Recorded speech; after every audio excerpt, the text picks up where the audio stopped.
Hello, and welcome to the Elevate Leadership Podcast, powered by the 1890 Research and Extension Program at South Carolina State University. We are so happy that you have decided to join us again to learn from business and industry leaders on their personal perspectives of leadership. I am your host, Liz Mosley Hawkins, Director of Marketing and Communications for the 1890 Research and Extension Program. And I have the distinct pleasure of managing a team of talented professionals who have a huge undertaking of telling the 1890 research story. Our story is centered around the organization's mission of innovating and educating by elevating the quality of life and standard of living for South Carolinians. And we do that by providing public service programs and activities on behalf of SC State, and by also conducting problem-solving research that seeks to improve or impact the quality of life, again, for South Carolinians. Our core program areas are 4-H youth development, community and economic development, education, innovation and support, sustainable agriculture and natural resources, and family health and nutrition. And of course, if you'd want to get some more information on our programs or on the offices through which our programs and services are offered, please be sure to visit the university's website at scsu.edu. Now, I am excited to introduce to you our very special guest. Now, we are filming this in February, and so as we all know, February is when we observe Black History Month. For this episode, we wanted to interview a leader whose contributions are far-reaching and substantial in changing the landscape in terms of progress for African Americans. And we didn't have to search too far, because right here in our own backyard of Orangeburg, South Carolina, is the living legend, Mr. Cecil Williams. And Mr. Williams has captured on film some of the most iconic civil rights movement moments, not just in South Carolina, but in the country. And so now, let me just rattle off a few things about Mr. Williams, okay? So not just is he a photographer, but he is an activist. He is a publisher of publications. He's authored many books. He's also produced documentaries, and he is an entrepreneur, of course. But within maybe, I think, the last 2 years, Mr. Williams opened the South Carolina's first and only civil rights museum. And y'all, it's right here in Orangeburg, South Carolina. And Mr. Williams was so gracious enough to allow us to film here today in the museum. Mr. Williams, thank you so much for letting us come here today and for accepting our invitation. It's my great pleasure to be here with you today. Thank you for this opportunity. Each time I have a time to talk to the public and talk to you, who I have known for a long time, it is an opportunity. Thank you for letting me appear with you today. Yes. Full transparency, I've known Mr. Williams since I was a little girl. And, as a little child, of course, you don't know who your parents are around. You don't know what they do. And it really wasn't until college that I realized a lot of the images that I saw around the civil rights movement were images that you captured.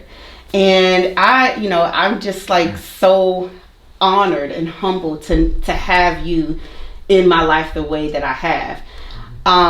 Now, I told Mr. Williams I wanted him to tell this story that he always seems to tell me about how his perception of how I was as a little child. My family was very close to your family. And of course, my sister Brenda, who has recently passed, yes. And my mother and father, we took a liking to your family and thought the world of you. And of course, when you were born, we knew you as a baby. And I'd like to tell a story that really, although I never had any children myself, But I want to know. I want everyone to know that you were the baddest little lady I'd ever seen. You were a terror.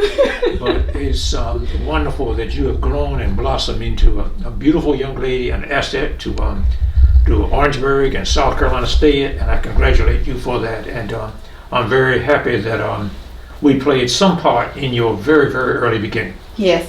Thank you so much. I really appreciate that. Mr. Williams, through the lenses of your camera and through your publications, you've captured truthful moments in time during a time when the stories of Black Americans were downright ignored or marginalized. One of my favorite photos is the one of you sipping water at the whites only water fountain.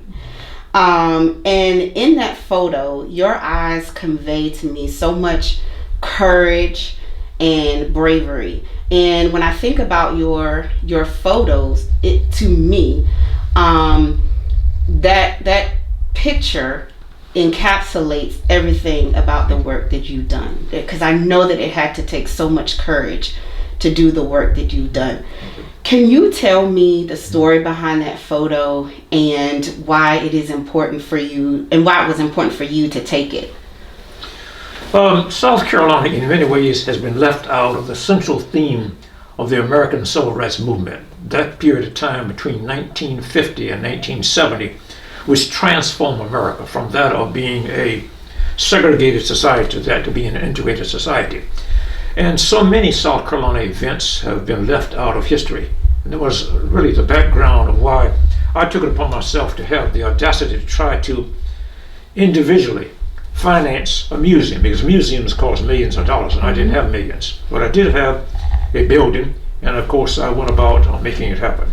But the circumstances surrounding that picture was that at 14 years old, I became a correspondent for Jet. Not because I was so much of a dynamite photographer, but I was the only one in town when Jet came to Orangeburg to film a new strategy and a new tool that was used by people to carve out away from a segregated society. We use the technique of what is called boycotting, to boycott those merchants who discriminated against African Americans. And it was such a fascinating story to Jet Magazine that they wanted someone on the ground to continuously serve them. And I started at 14 years old while still in high school. Wow. I was sent to an assignment on the coast of South Carolina to film the Reverend I. DeQuincy Newman, who at that time was the president of the South Carolina NAACP. As it turned out, we got our times and dates mixed up, and the attempt to get him to wade in the Atlantic Ocean to test the segregated and the laws that govern even African Americans, even going to beaches. Right. Anyway, it turned out because we got the times in wrong, it was a failed assignment. On the way back, near Walterboro, South Carolina, on Highway 21, I was thirsty. And of course, this was a long time before bottled water was that common. So I stopped at a service station, and it was no real integration attempt, but I was thirsty, and I walked up to that water fountain, and I drank out of that water fountain. And Rundle Harper, who accompanied me, I photographed him, and he photographed me at the water fountain. But more than that, in my lifetime as a civil rights photographer, things like that, which might seem daring, was not that it was more commonplace than really just a one-time circumstance. Actually, I did many things that my parents wanted me not to do, but that was one that was caught on film, and I'm very happy that it has encouraged people to, in a way, be defiant against those laws that are unjust. Again, that people of color had to drink out of a certain water fountain or go to a certain bathrooms. I never felt that was right. It was an unjust law that governed things like that, and I'm glad that in America today those things have changed. Yeah.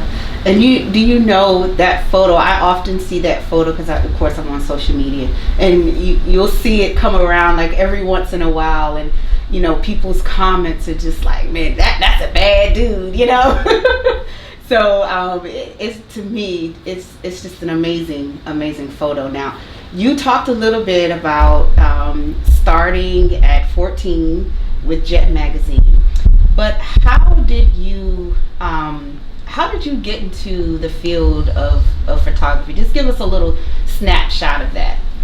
Photography was not nearly as common thing in the average African American household during the time that I grew up. And at 9 years old, my brother Al took a liking to music, and he was the one with the camera, and he gave me the camera. So it was a hand-me-down Kodak Brownie camera that I first started out.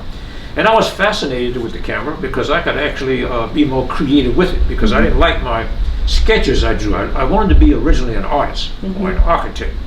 And so with that camera, I became a terror around the household because I would take my family while they were getting dressed and in impromptu moments. But I also found that on Sundays I would take my camera down to Edisto Gardens, and as people dressed in their fineries and their best clothing on Sunday to go to the Edisto Gardens in Orangeburg, I would take pictures of them, and I charged them $1. And so in addition to having a camera that also allowed me to be creative, I found out I could also make money. So I grew up with that kind of inspiration. At 12 years old, I did my first wedding for $35. Later, at 14 years old, and especially when I was in my junior year at Wilkinson High School, E.C. Jones of Sumter, South Carolina, who was South Carolina State's Bulldog yearbook photographer, had me to help him at State College. So I began doing work for South Carolina State and Columbia University at 14 years old. And of course, when he retired from that, I took on and did the photography for South Carolina State College until about the mid-'80s. So pretty much that was the very early beginning of my photography career. Wow. So it's such a long time. Yes. Oh my gosh. So what inspired you to begin chronicling the moments of desegregation in South Carolina, beginning with Briggs versus Elliott case, which led eventually to Brown versus Board of Education? I believe firmly that sometimes in life you are born with a destiny. I believe that since I was one of probably the few people with a professional camera, that it was part of my destiny to capture that part of history. Unfortunately, so much of the history of actually the beginning of the American Civil Rights Movement has really been ignored insofar as South Carolina's involvement. For example, most people think of the bravery of the Reverend Martin Luther King and Rosa Parks, and not to put them down or not to belittle their importance. Still yet, they did not create the American Civil Rights Movement. If it had a modern beginning, that beginning was in Clarendon County, South Carolina, with a case known as Brown versus Board of Education. It was the first case in history to attack segregation in education. And so it was an educational case that Martin Luther King and Rosa Parks, after she sat down and was locked up for sitting down on a bus in Montgomery, that generated their interest and created the Montgomery bus boycott. But it happened on the background of Brown, and Brown came from Briggs in Clarendon County, South Carolina, 30 miles from where we are seated in my museum. So this history was really captivating for me, but I really believe that it was part of my destiny to capture this history, some of which might have gone unknown had my camera not been there. Talking about destiny, I mean, of course you were younger, but did you have a sense then that this was your destiny, or something that evolved over time? It was not until my mid-20s that I realized the importance of what I was doing. Because again, think of this as maybe my hustle. It was a way that I found I would be able to make a few dollars. But you can imagine the enthusiasm I had being inspired to be a correspondent for a national publication, Jet Magazine. Jet Magazine to me was the epitome of those publications that really catered to putting news in it that was relative to Black Americans. Ebony, its flagship magazine, was a feature magazine, but Jet was the news weekly magazine, and it carried the stories about what African Americans are doing, trying to carve out in America their path towards freedom, justice, and equality. So it was not hard at all. In fact, I had a very easy task to photograph each and every event that was a step forward in creating this democracy that we should have gotten anyway, but nevertheless were segregated and had to live a kind of life that cast us aside from the white counterparts. Yeah, I like to think of you as a truth teller. I mean, yes, you told the truth like through your voice, but primarily you use photography to do that. When you approached your work, what did you do in order to tell the truth through images? Well, I'm glad you kind of mentioned that. Back when I was a youth, by the way, if I got caught, say, telling a story, which was in a little different connotation of the real meaning, it was not too good. My mother would maybe spank me if I told a story in the family, yes, sir. or untruth, as it really may be. But later on, I began to recognize that actually it was a very early, say, description of what I was trying to do, and that is to tell stories.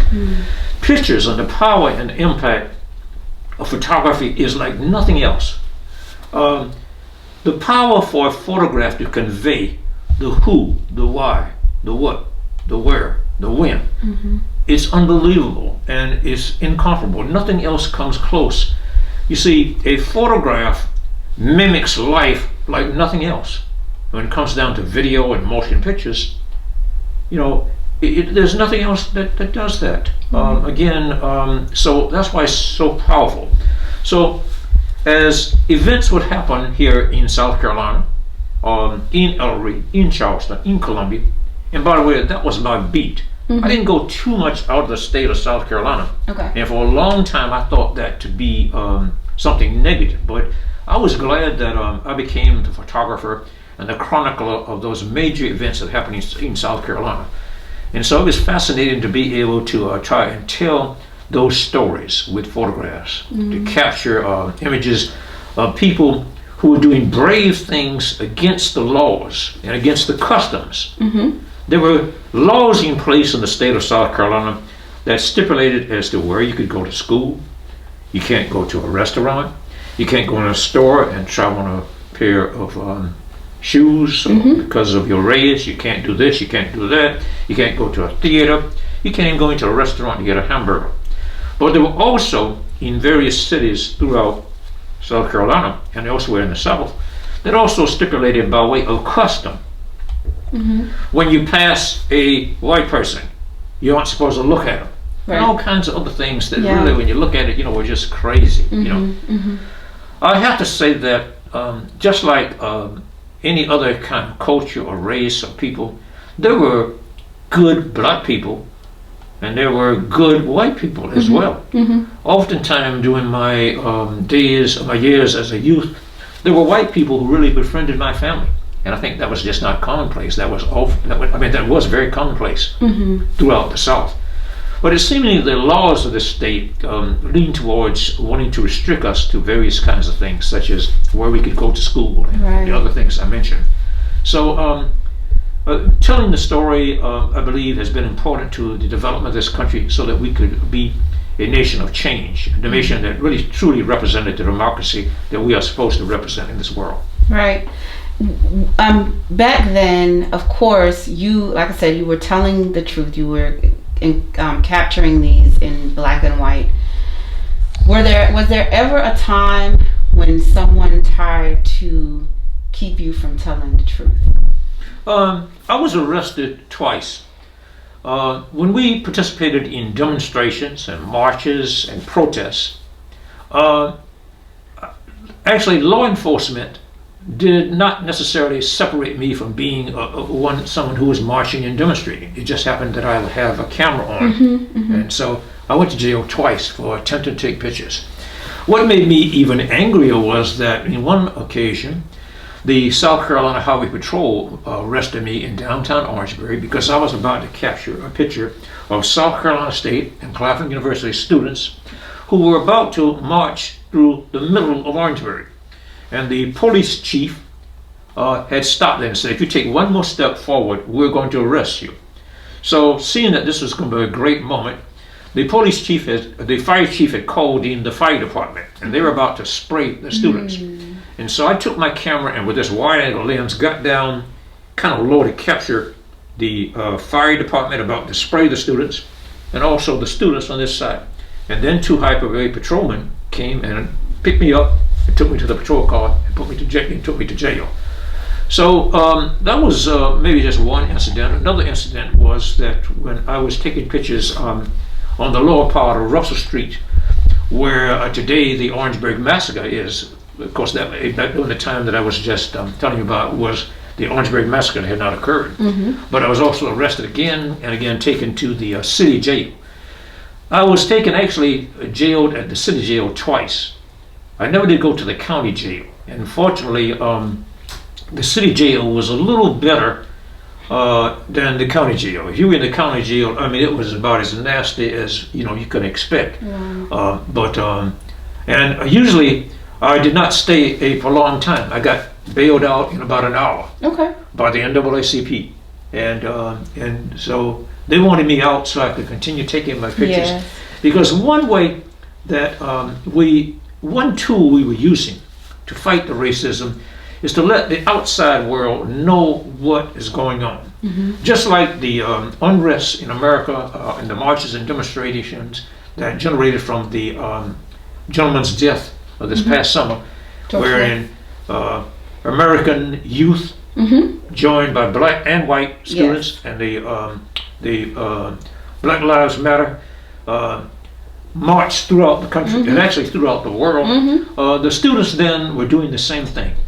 Marching and demonstrating is one way of addressing concerns in the community or against a problem or an issue, and that's what we were doing. And it took very little of me to join in this effort. One of the things that I think that made it easier for me was, since these were mostly African American demonstrations, they were largely planned by African Americans, and I was allowed to be on the inside where I could capture behind the scenes kinds of things where the demonstrations are marching are really being planned and the strategy for doing that. And often we were told again to not hit back or not try to retaliate if someone tripped us up or spat on us and that kind of thing. And an early beginning on what was later greatly enhanced by the Reverend Martin Luther King, whose philosophy was, again, nonviolence. But those are some of the things that I experienced, and the attempt to stop me from taking the pictures was also very evident when I was in the Orangeburg County Courthouse. And I took a picture of the colored water fountain, the colored restroom sign, and they ran me out of that. I think that the status quo and the police officers and people who ran these stores, they were not comfortable in seeing their signs and symbols in print. I believe that in their hearts they knew they were doing something wrong, and that's why they didn't want them photographed. So there were many attempts to stop me in photographing the things that were going on during those days. And they probably wanted to keep their world concealed. Their way of life. Yes. We were changing their way of life. But after 400 years in this country, battling to be a person who is accepted as a first-class citizen, after helping, say, in the armed forces, becoming in the Navy, in the Army, and how people giving their lives, and then, if you even go back further than that, having been brought to this country as slaves, our complete freedom and acceptance of us as citizens in this country, it is long overdue. It would be no big decision that would have to be made to join an event that was going to happen that would really do something that my parents before me found it hard to do. I grew up in a family, and the only way that my family was able to really survive was really to take on a kind of a accommodation kind of philosophy in the way that they were treated. But my generation arrived at a point where we were really changing that, protests and demonstration and marches. And I am so glad that my Maker allowed me to come of age in a time where I could address these circumstances that was against people because of the color of their skin. Yeah, and that's still being done today. You know, you talked about then where it was the younger generation that were protesting, and even now you talk about George Floyd, and how everybody around the world just kind of gravitated together and you know, they're continuing this fight for equality. You know, how does that make you feel, knowing that, you know, in 50s, 60s, 70s, would you say that we've advanced, we've progressed? What are your thoughts about that? Frankly, the days of the Ku Klux Klan, you might say, evolved into that of maybe what was called the White Citizens Council, which was thought to be a kind of an upscale Ku Klux Klan. But then, actually, racism was then very easy to identify. Then as we went into the period where we really, by way of Congress and the Voting Rights Act, and the also the legislation that was passed in the mid-1960s by President Johnson and Congress, allowed that under the Accommodations Acts for people of color to really become fully integrated in the American society and the American dream. Right. Racism in housing, racism in any form was supposed to be discriminated. However, it didn't go anywhere. It really kind of took a sub-level and went down, maybe sort of undercover. Gotcha. But it was still there. Then fast forward to the 21st century, and 4 years ago, when we had a renegade administration with a renegade president that did not respect people, and he fanned the seeds of racism and brought those racists who were already there back out again, and then made the situation even more complex, because then we have the leader of this country, the leader of the free world, then telling them that, hey, in very subtle ways, it's okay for you to say, want white power, or the privilege of being white in this country is better than that. Also, again, the civil rights movement did just not benefit people of color. It benefited really everyone, because it allowed America to deal with the fact that we were supposed to be the land of the free and the home of the brave. And we should have been really very proud to carry that banner, in which case we really were. But the civil rights movement also benefited us in other kinds of ways as well. But it also helped to bring out really the gap that was so far as women's achievements. You see, women were also, and still are, and it still remains a barrier. That's what's called the glass ceiling. Yes, sir. Which means that you as a young lady cannot obtain the same things that men can. So there's a gender kind of gap in racism in America still yet today. You talked a little bit about the Orangeburg Massacre. So I want to talk a little bit about that. And whenever I mention to anyone about the Orangeburg Massacre, it's important to me to indicate that the Orangeburg Massacre is the first of its kind to happen in America, where college students were murdered by a state law enforcement agency on a campus. A lot of times, you know, we often hear about Kent State, and we don't hear about South Carolina. But you did mention that a lot of things that happened in South Carolina is just kind of swept under the rug. I think you came the day after the incident occurred. Is that right? Well, actually, I was on the site. You see, at the time, I was both the yearbook photographer and the official photographer of South Carolina State and Claflin University. Okay. It was my job to be wherever the students were. I had photographed several of the youth who were killed earlier. Sam Hamilton and Smith And also I had photographed the youth from Wilkinson High School as well, Delano Milton. Yes. And it was a part of my task to really capture everything the students were doing. I had captured Smith and Hammond as football players. They were very popular in the student side, by the way. Mm-hmm. But anyway, getting back to actually when I arrived, actually on the night that the students were on the campus, just like I was on February the 6th, when we were at the bowling alley when the incident started.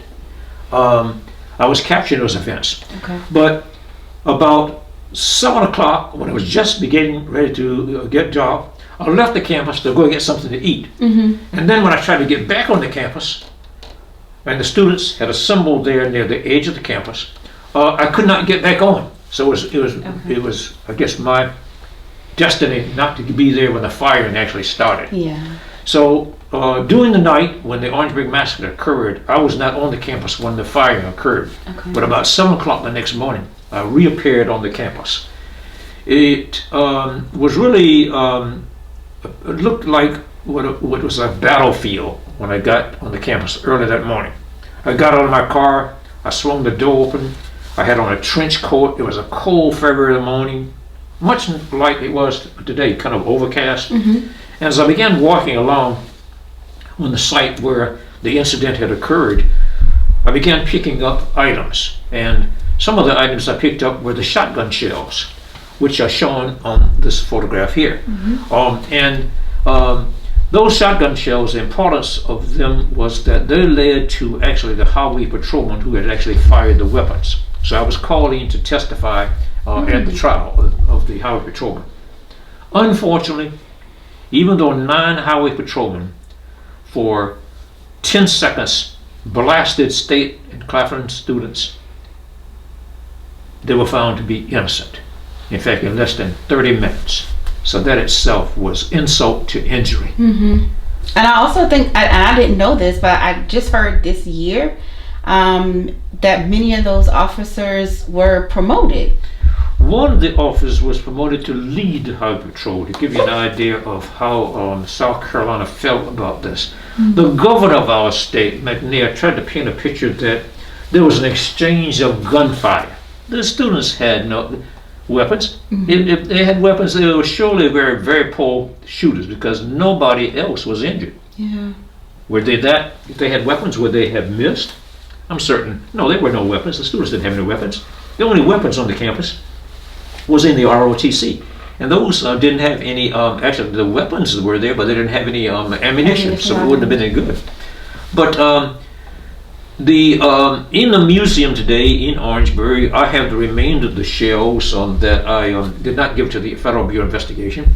And I'm trying today to really put into a museum for a permanent way of displaying South Carolina history, all of the events of the state of South Carolina. Mm-hmm. It was so unfortunate that out of all of the Deep South states, South Carolina was the only state that did not have a civil rights museum.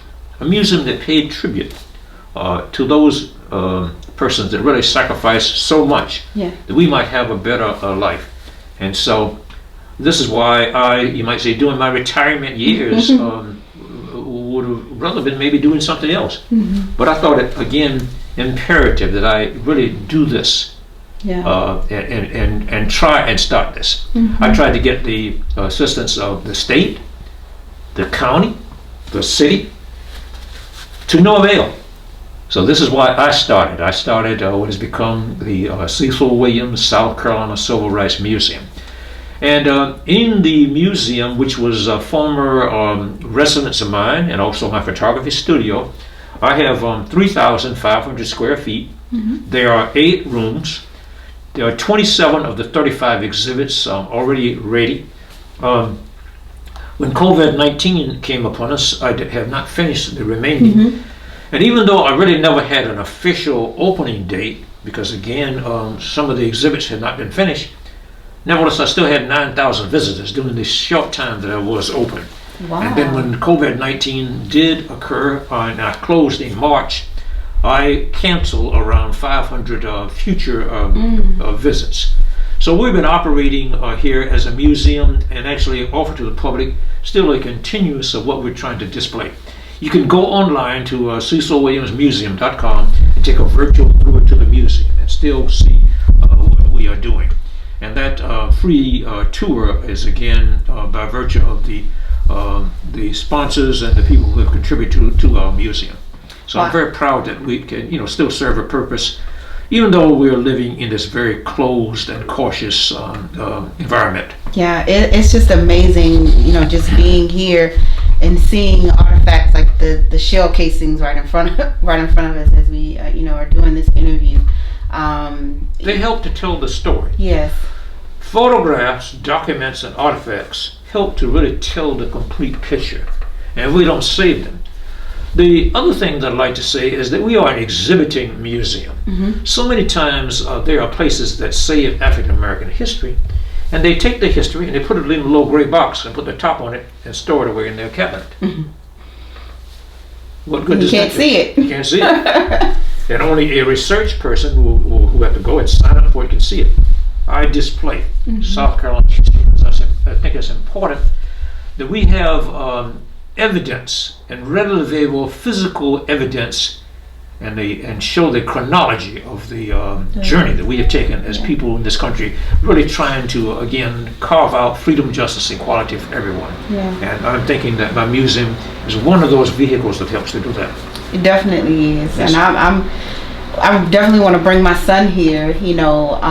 Of course, he's 6 years old and he's learning the traditional things that you normally learn about civil rights and Black history.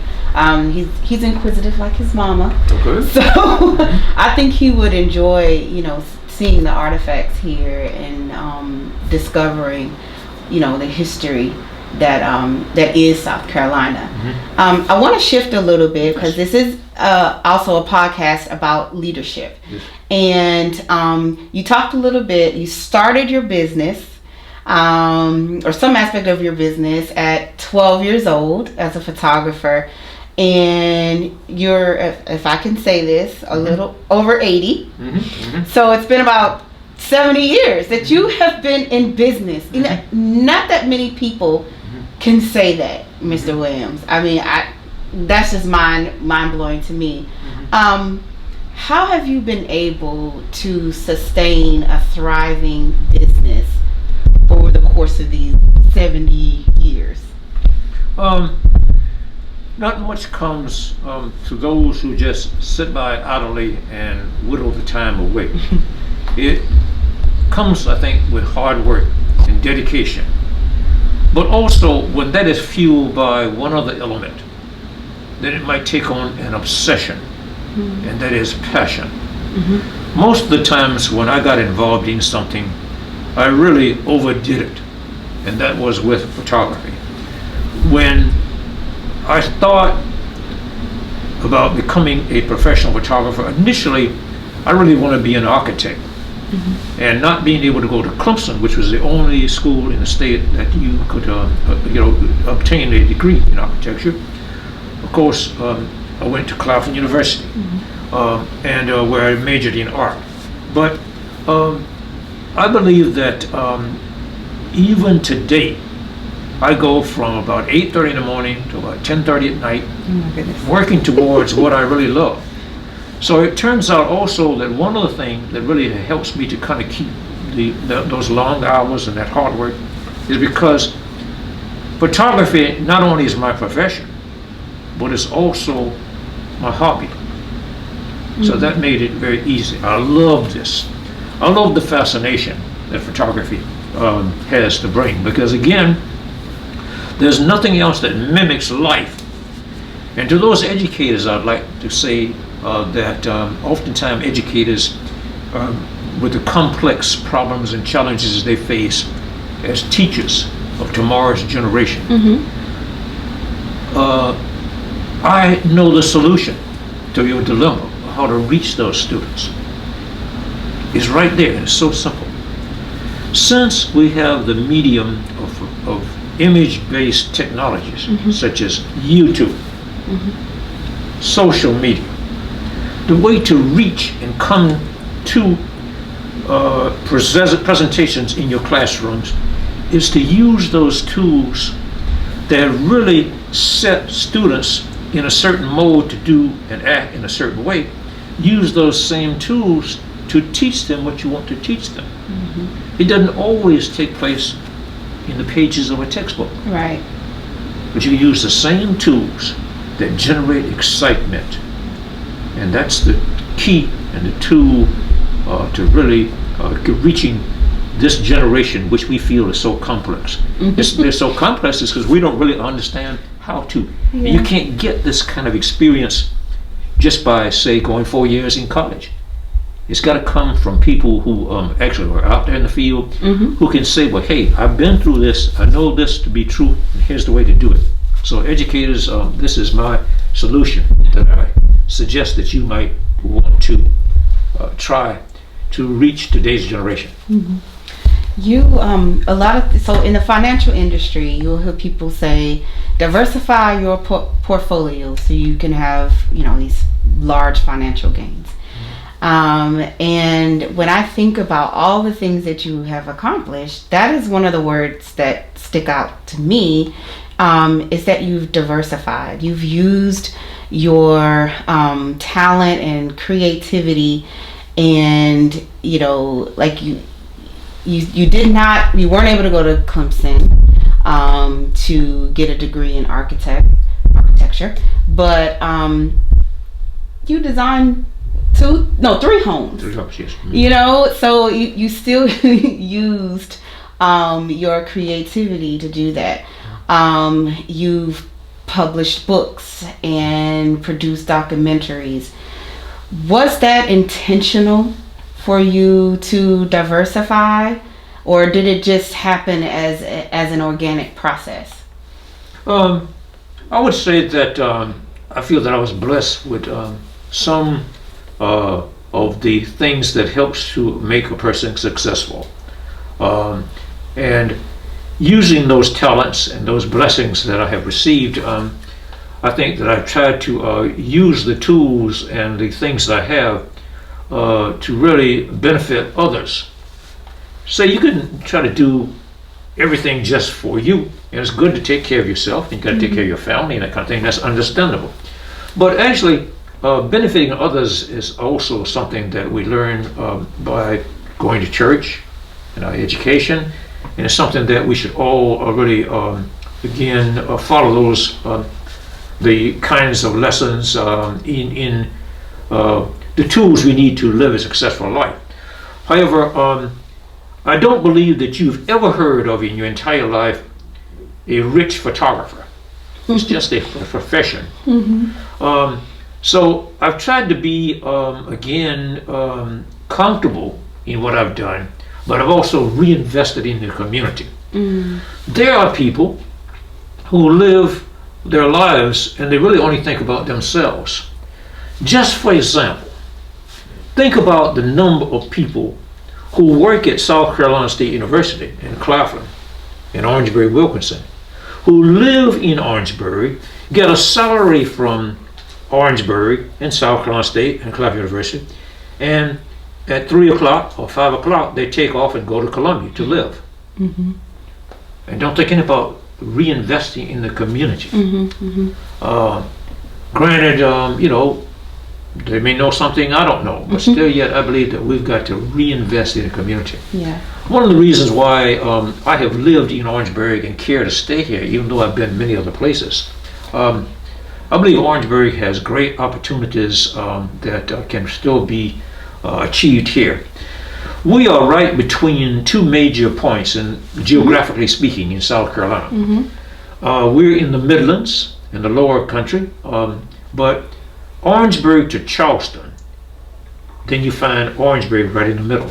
We are 45 miles from Columbia and about 60 miles from Charleston. With the new African American Museum being built in Charleston, they expect some 400,000 visitors per year. And I feel that with something like a museum, that they will stop into Orangeburg on the way to visit that new African American Museum in Washington. And I think that Claflin and State will benefit from the tourism we get coming in. And hopefully some will visit State College, some will visit Claflin, hopefully some will come and also visit the Cecil Williams, South Carolina Civil Rights Museum. Absolutely.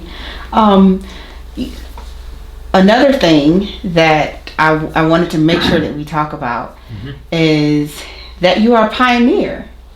You have a patent for the film toaster, and that is amazing.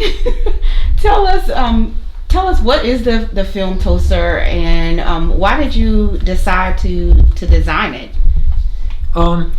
About 7 years ago, I decided that I would have to do something with the film. You see, digital technology has not come about until about the end of, about 1999, 2000, about 20, 21 years ago. The advent of digital in cameras and technology, even before the cell phone. And but photographers like me, and photographers going all the way back in history, we use photographic film. So in addition to being a photographer, we also had to be a chemist, because we had to process our film and process our pictures. But what do you think I have the most of? If I took pictures since I was 9 years old up until 2000, I have a lot of film. Yeah. The conventional way of capturing film to make it digital would be that you put it in a flatbed scanner, and the scanner would, in about a minute, scan your film, and then you would have it available to put on your computer and put into books, or to share, or put on, whatever, Facebook or whatever. But a minute was too long. With nearly 250,000 film, it would take me forever at a minute, per film. So I came up with an idea, and I first drew it on paper, and then I made a cardboard box of what I wanted to do, and I tested it, and then I committed it to actually balsa wood, and then made another little model, and then with a local machine shop, I had my idea fabricated out of metal. And then after I felt that it would really work, I went on to having it made out of lighter weight metal, because the first one I had made out of metal weighed about 50 pounds. Oh, wow. It was much too heavy. But later I went to like a 16 gauge metal. And very shortly I realized that it was working for me, that I was now able to capture my film. Instead of it taking a minute each, it would take a fraction of a second, a 50th of a second to capture each film. So the film toaster is merely a platform that allows a digital camera to integrate into a system that I'm able to capture my film about 70 times faster than any other technology. When I got to the point where I had actually perfected this for myself, some of my friend photographers wanted me to make them one, so I just kept on making them what I call the film toaster. A little, you might say, a play on the name of toasting, because just like a bread toaster that you put bread in, you put the film in this device. And so today I'm happy to say that with my photography business on a decline, because everybody today now believes they we're all photographers, right? With our cell phones. Open up that technology. But so with that declining, the film toaster does give me some income.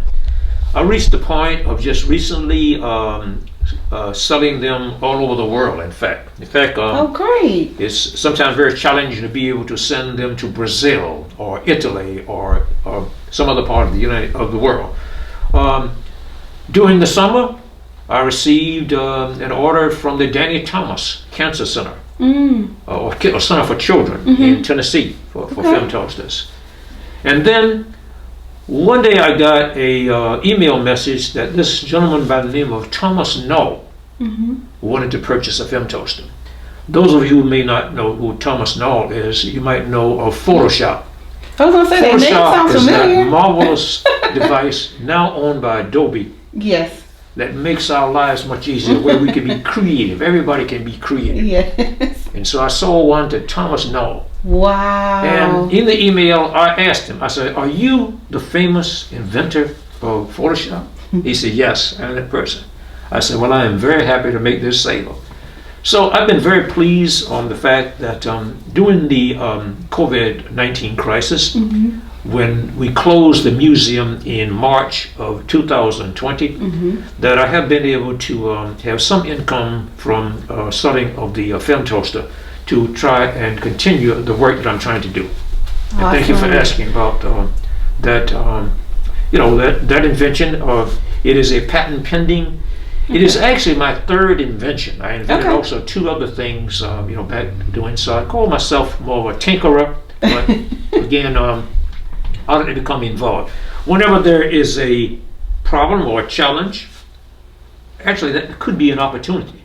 So I tried to turn that challenge into something that would benefit, and then the film toaster developed out of that idea. Awesome. I'm glad you mentioned challenges, because that was going to be my next question to you. And I'm pretty sure you've encountered countless challenges, operating a business. Is there one particular challenge that you can pinpoint for us and let us know how, what you learned after you came out on the other side of that challenge? Well, looking back and reflecting back over my life and career in business, because the photography pursuit itself is one thing, but of course you've got to operate within the laws and confines of wherever you are. You have to have your city license or your county license. You have to have a state sales tax license. And then you have to, of course, pay the federal government. And all these things are expected. So everybody wants their part. In order to do that, you're going to have to keep good records. So that's one of the things I would encourage for everyone. So just like in life, that it's good to have like a family doctor.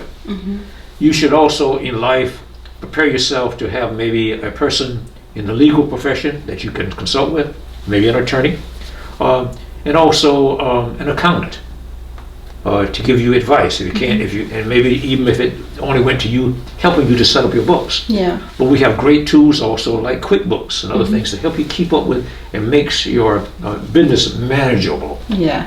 So you got to pay the state, federal, and local kinds of entities that require you to say be in business, and you might as well not think about trying to do it illegally. You might as well comply and become legal, and you'll sleep a lot better at night. What can we learn about Cecil Williams through your photographs, through your photography? I believe that I hope that some of what I have done and some of the things that I've stood for in my journey will help to inspire the generations behind me. I believe that I have played an important role in identifying, protecting, preserving, and now exhibiting, some of which help to portray the lives of those who sacrificed and who came before us, who made the road and the journey easier for us. And I hope that that the publications of my books, actually the museum is really just another extension of the books that I've done. Even though digital technology means now that we can get more, content out of Facebook and Twitter and Instagram and TikTok or whatever, still yet there comes a time when you Mr. Williams, I love that you know about TikTok. But it comes a time when you also would appreciate that of a good coffee table book. A book that, as mine have done, is a large format type of publication where, again, you can tell the images and show the images in a large form. I always hated to have look in a book and see the sacrifices of a person that's marching or demonstrating, and the pictures are like the size of a stamp. And in my opinion, it belittles what they have done. Yeah. But here is a picture of students getting off of a bus. The State College and Clapham students, after the jail downtown Orangeburg filled up, they called penitentiary buses from Columbia to pick them up. Here are students getting off that bus. So I wanted the impact to really stand out. And so this is why I sacrificed and put some of my images in this publication called Out of the Box in Dixie. This is a picture of Thurgood Marshall at Claflin University. Okay. Before there was a Martin Luther King and a Rosa Parks. Yes, sir. And the Montgomery bus boycott. Awesome. And by the way, recently I ran an ad in the local newspaper, and I came up with the, you might say that, before concept. I wanted to show people it's okay to, again, honor and pay tribute to the Reverend Martin Luther King and Rosa Parks, because in their own right, they were great people who really became the symbols of us achieving and trying to achieve and overcome the obstacles in America. Right. Yes, and that's fine. But you also ought to really consider people who came before them and people who inspired them. And we in South Carolina here actually came before them. Greensboro, North Carolina gets the credit for The sit-ins. the 1960 sit-ins. Yes. How many people know that in 1955 we did sit-ins here in Orangeburg? Again, so much of our history has been left out. And so that's what I'm hoping to do with my publications. The sacrifice to actually publish, you're in publishing and you know Yes, about sir. costs and things. Oh, yeah. This was not cheap to produce the quality of publication, Right. such as what I have here, with a dust jacket. And a lot of times you have to make a sacrifice, and the publication of my books that I've done in the years preceding now, in fact I started publishing my first book in 1996 with a book called Freedom and Justice. But the journey towards that eventually led to really a permanent exhibit here as I've established at the museum. And so this is my way of, say, putting this all in a place where people can walk through and see for and look online at the history that we have endured here in South Carolina. Wow. I just have one more question for you, Mr. Williams. What brings you the greatest joy? I mean, you've seen a lot, you've accomplished a lot, but what brings you the greatest joy? My greatest joy is that I feel that I have tried my best to really give back. It's living a life and going through life. A part of that should be giving back. We all stand on someone else's shoulders. We may not think about it like that, but just think of our parents and the sacrifices they made so that we could have an education. And a lot of times we rebutted against the advice of our parents, but they had the wisdom, or maybe their parents before them, to be able to send Liz along the route to getting your college education. When I graduated from high school, I told my mother, oh, I don't need to go to college. I know I want to be a photographer. Wrong decision. So I stayed 1 year out after I graduated because I could not go to Clemson. And then I worked in photography in Columbia with John Goodman, another South Carolina photographer. And then I went back to college and, of course, then received my degree from Claflin University in art. So I get joy out of really giving back and doing something that's purposeful.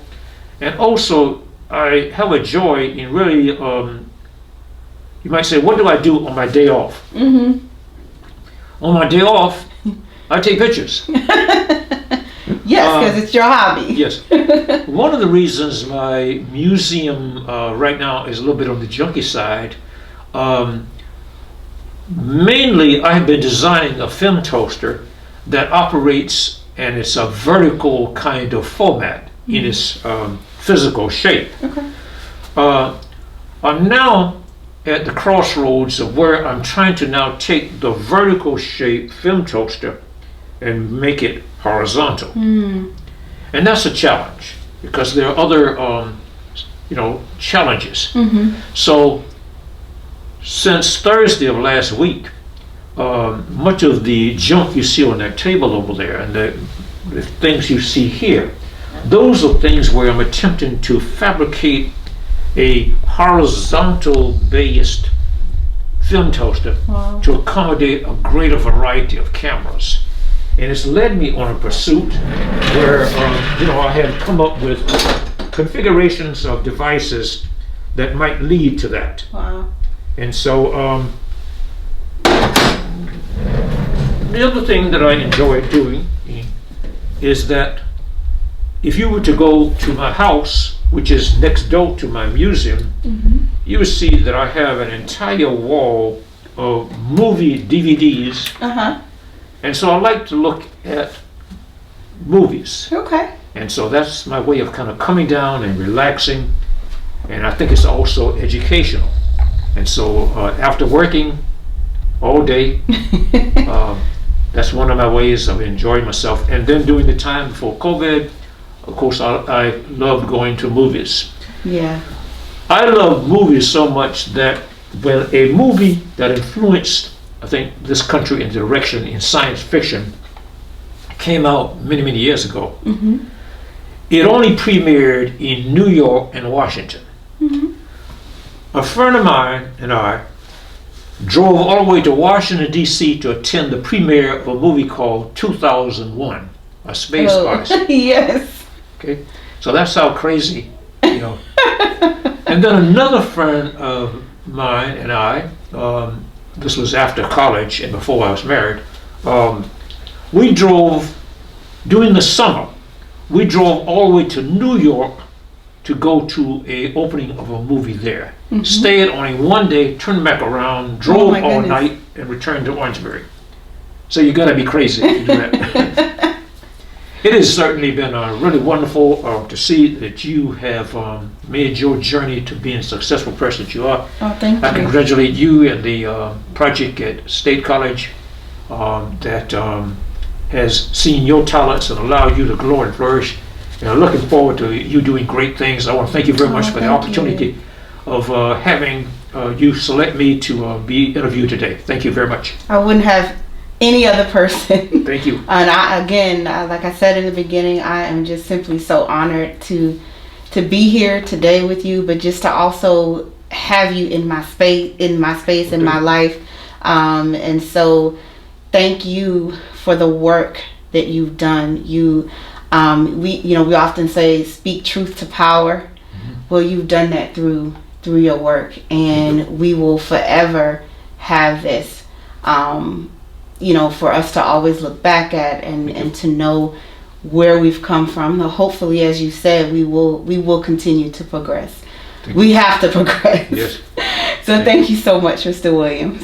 And thank you very much for giving me the opportunity and being the person to record this as well. Thank you. Thank you. And thank you so much for joining us again for another episode of Elevate Leadership Podcast, hosted by South Carolina State University's 1890 Research and Extension.